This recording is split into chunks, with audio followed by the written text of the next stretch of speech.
Endi bu seni ham uying. Qizimni o'z farzandingdek ko'rishga ishonchim komil. Albatta-da, o'z qizimdek ko'raman. Ha, o'z qizingizdek ko'rasizmi, yo'qmi? Hali buni vaqt ko'rsatadi, kelin poshsha. Opa, Bo'pti, men xonanda bo'lib turaman.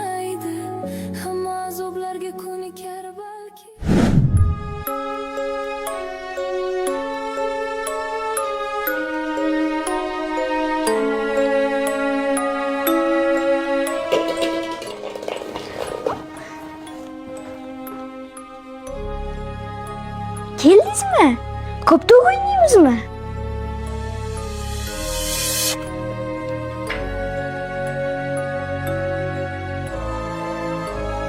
Birinchi ayolingizni hali ham sevasizmi? Rasmlarini ham saqlab qo'yibsiz. menga u haqida gapirma degan. Qizimiz bilan meni tashlab, o'ynash bilan ketib yuborgan. Unga bo'lgan sevgim nafratga aylangan. Hozir hayotimda sen borsan, seni yaxshi ko'raman.